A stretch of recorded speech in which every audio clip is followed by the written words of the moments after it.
Hi there. Welcome to I don't know how many minutes of my day. It's not very exciting. And I know I keep saying that, but I did get, I'm 2 years behind in doing my taxes and it's just, they owe me money. So I sort of put it out of my head. And trust me, when the government owes you money, they don't pester you. They're very happy to just continue owing you money.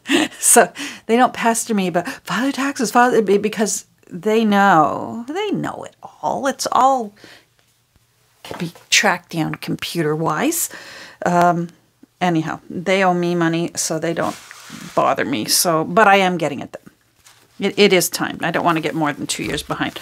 So I've got 1 year done. I just finished hitting send. Oh, thank goodness for being able to file online with computers, and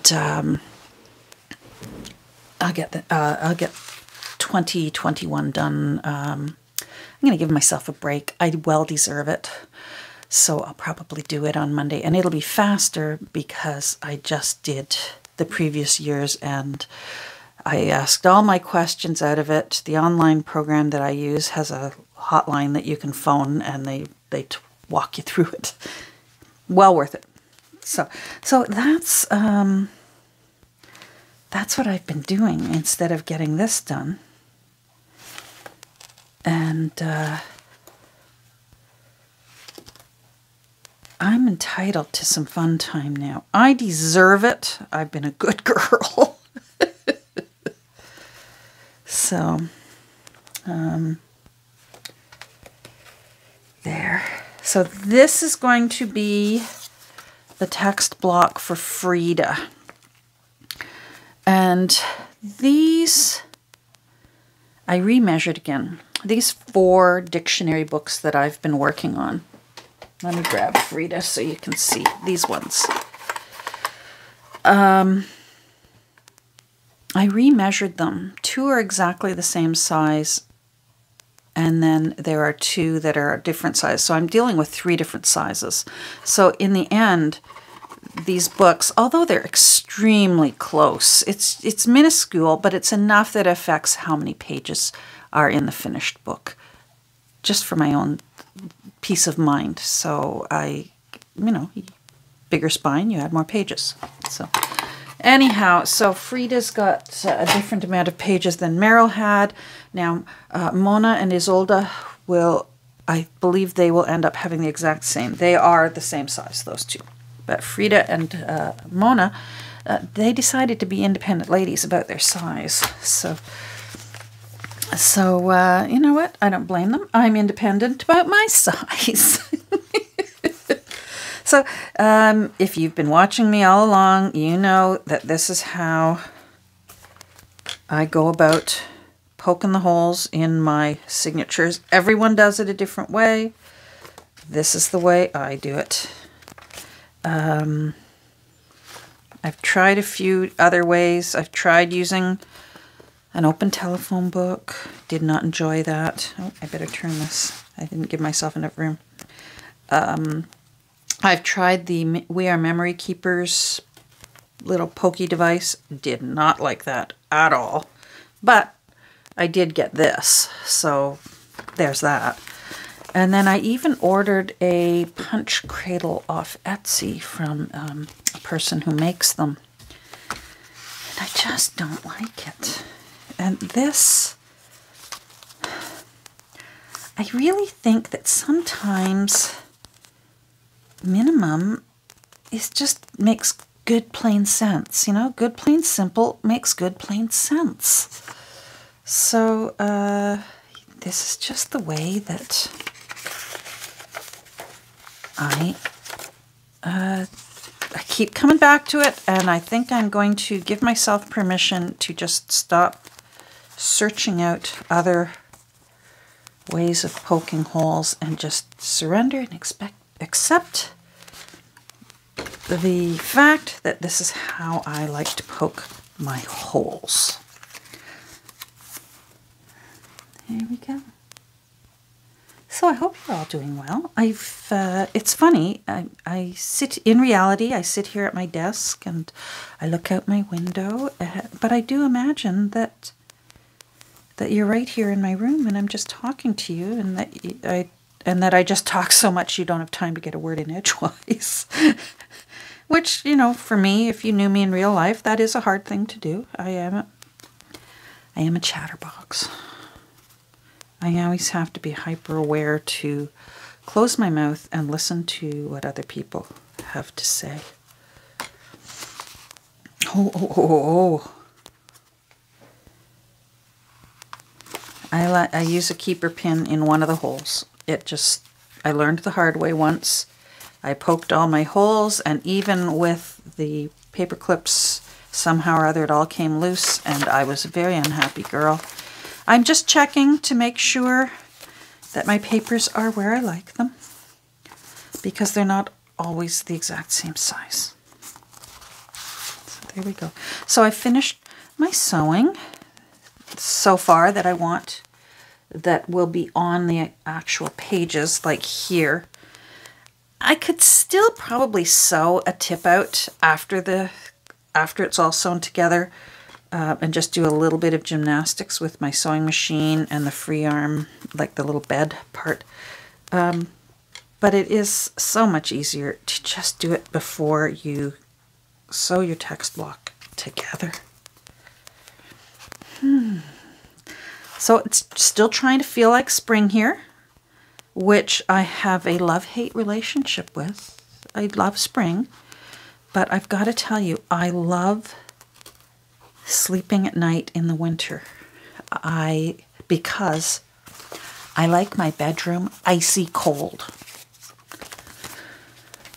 My husband affectionately calls it the meat locker. And he's not far off. I like it really, really cold, because here's where I think I would like a weighted blanket. I like the feeling of lots of blankets on top of me, but of course that means that you get extra warm. So that's why I like my room icy cold, so that I can pile a ton of blankets on top of me and get cozy underneath them. And yeah, he gets cold. The poor man. My husband is follically challenged, as we say in the hair industry. Anyhow, his poor little head gets cold when I make because our bedroom window is open all winter long, and it's open quite wide. And if it's not cold enough in my room to my liking, I actually have a fan going as well to just keep the breeze moving around. And the poor man can get cold. I got him a little toque. Here, I'm just sharing way too much information here, but I don't think he'll mind. I got him a little toque one year that he could wear to bed, sort of like a nightcap. They used to wear those back in the day. So I got him a nightcap. But it kept falling off his head, which of course it's going to do. When you don't have any hair on your head, it's slippery and hats can fall off when you toss and turn. But I came up with a brilliant idea.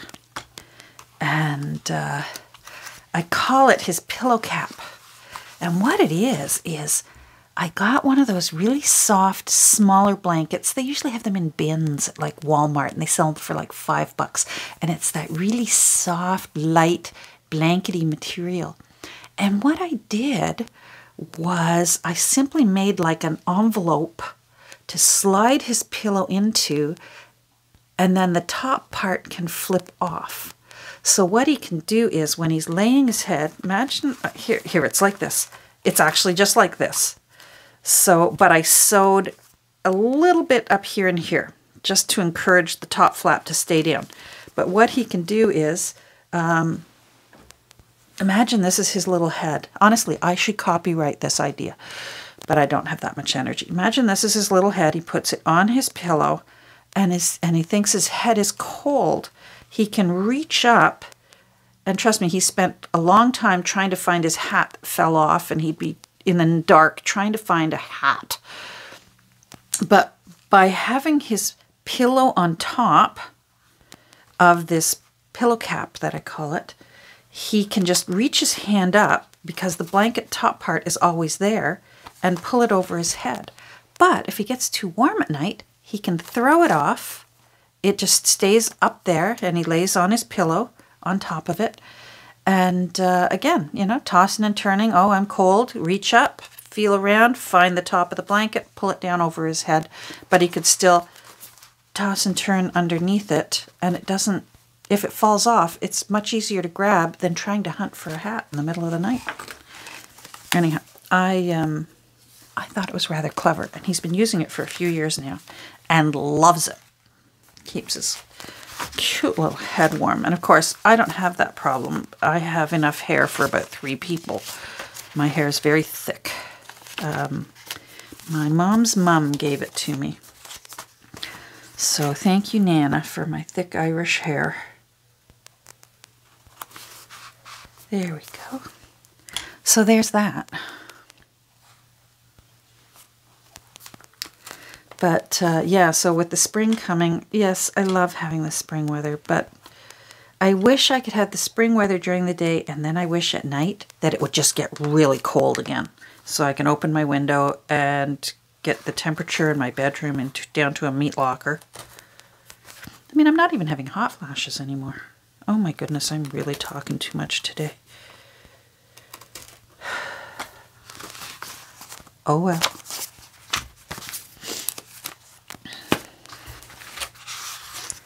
I like this. It's a little pocket and some lace that hangs at the bottom. Now, just doing a double check again that the pages are where I like them. They are. I think hubby and I are going to go out for dinner tonight. I phoned him so excited that I had taxes done that he said, let's celebrate. I'll take you out. He knows the way to my heart. Of course, it's through my stomach or at the bottom of a martini glass. Yikes. So I ordered one of those glue lids that Nancy recommended, and she's still in love with it, so that's a good recommendation to me. But it was, and it arrived yesterday around 1 o'clock, and we have one of those Ring doorbells that has the camera, and so I go down because I think, oh goody, you know, here's my glue bottle top for the art glitter glue, the new one that apparently won't do this, gets stuck in there, and anyhow. By the time I get downstairs to my front door, get it open, the package is gone. And like, so I check the history in my phone because the camera has a history. It's cool that way. It was so windy yesterday. As soon as the guy put it down on our porch, and he only put it on the ledge practically, no sooner did he put it on the porch, turn around, and walk back to his truck, it blew away and was off down the street, gone. And I was running around trying to find it because it was a tiny little package, right? It was just the lid. It was all I ordered. It's actually similar to this thing. It's just I suspect the lid, the coupler, and then a top to pierce the little nozzle. So off it went, flying down the street. I could not find it anywhere. I don't know whether in that very short time someone found it, picked it up, and left. But if he had put it closer to my door is like in a little alcove, and it wouldn't have blown away. But he just put it on the edge of our porch, seriously right by the front steps. I guess because he didn't want to walk up the stairs to put it by my door. Now, I gotta say, I was pleased with Amazon. Not that I like that I've pretty well fully funded by myself William Shatner's trip up in a rocket with how much I use Amazon, and it doesn't make me happy. But what can you do? When I went onto Amazon to see what I'm supposed to do about a package that's blown away, it wasn't stolen, it just blew away. And I expected that they would be good because I've had problems before, and they were very good. And sure enough, they were good. They did want me to wait 2 days. I think they thought that the package would be still in transit, and they didn't understand that I actually knew what happened to it, and that there was just no way it was, there wasn't any way it was coming back. So I did call in. The lady was lovely, and I explained to her. I said, if you need, I can send you photos, still shots from my Ring camera. Nope, that's all right, she said. Not a problem at all. Would you like a refund, or would you like us to resend you the same thing? And I said, like, for free? And she said, absolutely. And I said, well, I want my glue lid. And she said, not a problem. You'll be getting an email in a second, and you'll get a new tracking number and delivery date. And sure enough, I barely hung up, checked my junk mail. There it was, new one's on the way, and hopefully it'll be arriving tomorrow. So I'm very happy.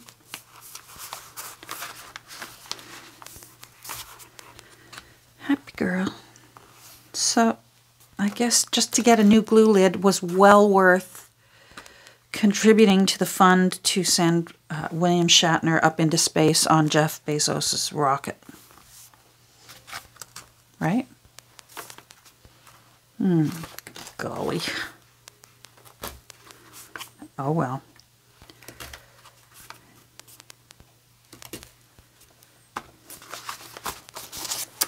I'm trying to decide whether to get the other ones, the 2 other books, done to this stage, and then start having a little bit of fun with, you know, maybe putting in some pockets and stuff. I don't want to over-decorate myself. These are going to be nearly naked journals. Or whether to have fun, get 2 ready and sold, and then get 2 ready and sold. Not sure yet. Oh, I love on this one. Hold on, I just got to show you, because I just love it. And now I forget whose idea it was, because it was not my idea, but on, where's the little flippy-outy thing? Oh, here, I gotta take this off. I just love when I use black and white photos for tabs. How cute is that? I have a high school yearbook from, what year is it from? Oh gosh, now I can't see where it is. I think it's from the 60s. Isn't he great? So I did that. There we go. That's, I was talking so much, now I forget whether I checked. That looks nice. I haven't done any thrifting at all this week. Oh, I've got to go get my new glasses. Oh, I might go do that right now. I might finish this and go get my glasses. Yes, I ordered some special glasses. The lady at the optical said that it would help because I'm having a hard time reading flat on paper and straight ahead on like a laptop screen because my prescription is so strong. And it's just the distortion of trying to put in progressive bifocals. And anyhow, she said what you can do is you can get glasses that in a way are a bifocal, and the upper part of the lens is your computer screen prescription, and then the lower part of the lens is your reading off of paper prescription. And she said, now you can't use it to walk around. She said it'll throw you off. Definitely not driving. But computer or paper reading, she said you're going to love it. It won't be so hard on your eyes. There'll be less strain and your eyes won't get tired so quickly. So those, I got a phone call and they're ready. So I'm very excited to try those, and fingers crossed that they help my eyes not feel so tired. There we go. There we go. So those babies are ready. It looks bulky right now because of all the paper clips, but it won't be. And here's my template ready to go. I have my waxed thread,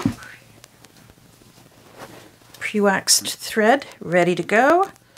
So I think what I'll do is I'm going to bid you adieu now, because before I get into sewing these, that's something that I just need to start and finish and not stop partway through.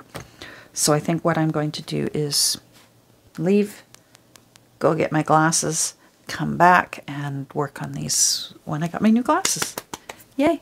Well, if you're still here after that very exciting episode, thank you.